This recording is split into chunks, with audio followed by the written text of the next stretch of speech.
Have you ever noticed the tips that the Fast and the Furious writers took from Point Break during rewrites? And did you know that George Lucas was disappointed in how unoriginal The Force Awakens was? Well, these are 10 movies that completely ripped off better ones. Avatar is Dances with Wolves in space. Both movies are about a military man who goes native and then faces off against the army. James Cameron even admitted the similarities when he asked about them, pointing out that it's kinda just a theme that comes up in a lot of different movies. And when you consider that Avatar has been accused of ripping off movies like Pocahontas and FernGully, The Last Rainforest too, yeah, we can definitely see that it's a popular storyline. James said that when he was putting together the story of Avatar, he gathered all this stuff from different movies and then tried to look at it through the lens of science fiction. By doing this, James wound up with a story that's described as very different but still recognizable in a universal story way. Maybe ripping off a story can work out for you in its own strange way, but in our next case, the main thing it'll get you is called out by your series creator.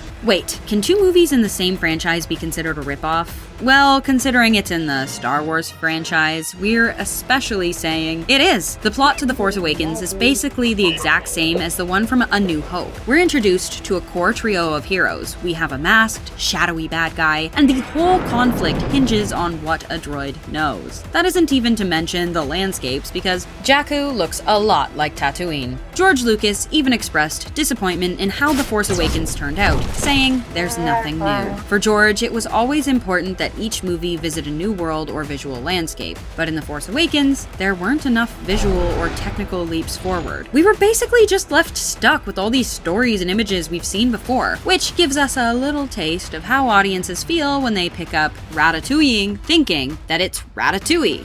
Have you ever seen an animated movie that looks like something you've heard of before, except everything seems a little off? Chances are, it was one of these movies. Low-budget, animated knockoffs, meant to trick parents into thinking they're getting that thing their kid keeps asking them about. Ratatouille's title and Chef Rat premise is meant to trick you into thinking you're getting Ratatouille, and this isn't even the only example like this. There's Chop Kick Panda ripping off Kung Fu Panda, Tangled Up ripping off Tangled, and Tappy Toes ripping off Happy Feet. Low-budget remakes have become such a nuisance to the House of Mouse that they even made a villain out of the people who make them in Chip and Dale Rescue Rangers. Now I run my own bootleg movie studio. We can tell they don't like them very much, but if you're liking what you see here on our channel, we'd recommend taking a chance to subscribe because things move pretty fast and furious around here. Have you ever noticed that Fast and the Furious and Point Break are basically the same movie? Both of them are about an officer of the law who's been forced to go undercover, performing an extreme sport, all in an effort to chase down the criminal who also engaged in said extreme sport. At first, everything seems okay. Our officer is finding love within the group and even getting along with its leader. He's convinced that a rival group must be responsible for the crime until,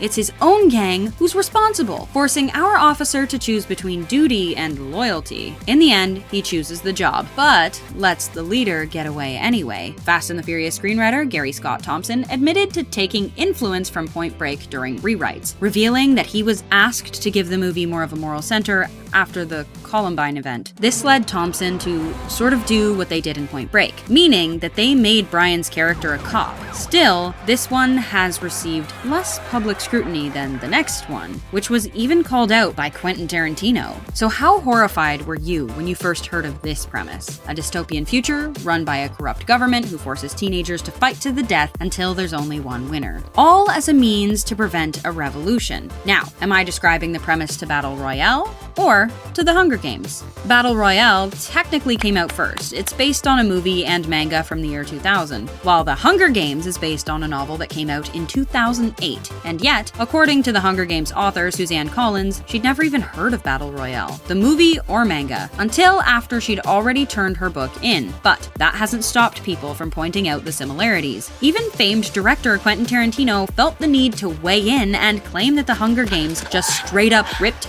Battle Royale off, which is at least better than ripping off a movie based around a real tragedy.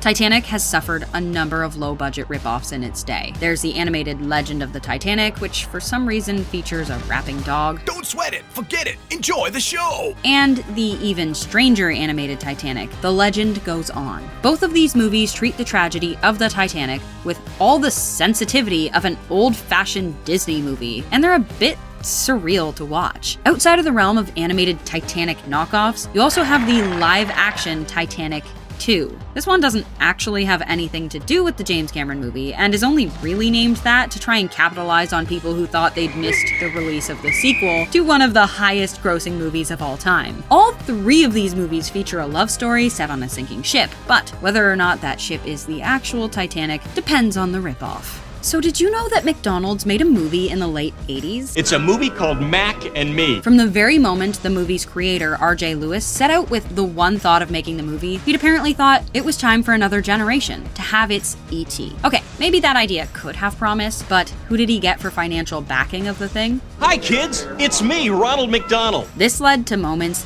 in the moment, like a full-on dance number in the restaurant. Though plot-wise, there were few differences in Mac and Me from E.T. One thing that Lewis did try to change was the alien's design, as he was very careful to make sure that Mac did not resemble E.T. Instead, he wound up with something much more hideous that straight up looks like it could have come out in a horror movie. Who do you find scarier, Jason Voorhees or Michael Myers? Well, what if I told you that one of them wouldn't have even existed without the other? When Halloween was first released back in 1979, it was dominating the box office. The idea of a silent stalker slowly and methodically preying on a group of teenagers was terrifying to many, and it was one that inspired the mind of one young director named Sean S. Cunningham. According to writer Victor Miller, he received a call from Cunningham around this time when he suggested that the two of them team up to make a movie that would rip off Halloween and hopefully get in on its success. Obviously, their idea worked, and horror history had forever made. At least Friday the 13th had the good graces of letting Halloween come out first, but in our next case, we'll be talking about a ripoff that came before the better one.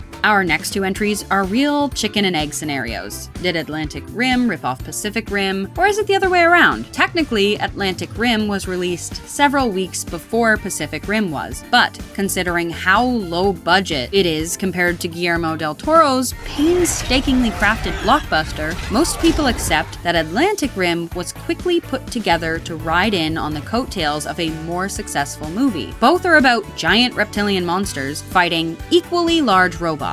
But in the case of the Atlantic Rim, those robots sorta resemble the animated Transformers from our childhood. And the CGI on the monsters isn't much better. The acting in this movie is so terrible. Alright, if we don't get out of here on piggyback real quick, we're gonna burn to death. That you're definitely better off sticking with the movie it ripped off. A group of small, mischievous creatures are set loose on the streets of America. Did I just describe the plot of Critters or Gremlins? Critters director Stephen Herrick claimed that the first draft to his script had been written months before Gremlins even entered into production, and that rewrites had even been done later on to make sure the two movies had nothing in common. But we're still able to see them right on the screen. Critters wasn't even the only movie to have ripped off Gremlins in the 80s. From Ghoulies to Hobgoblins, everyone wanted to try their hand at mischievous little monsters, though Joe Dante didn't seem to mind too much. When asked about rip-offs of his work, the Gremlins director said, "It's a grand cinematic tradition," before pointing out, "I started my career with a rip-off, Piranha, which was a rip-off of Jaws, so I don't have much street cred to complain about people ripping me off." It seems one thing is for sure. If you make a great movie, somebody will rip it off. Which of these movies on this list were you most surprised by? And are there any examples that we should have included? We're all fans of film here, so make sure to join us in the discussion in the comment section down below.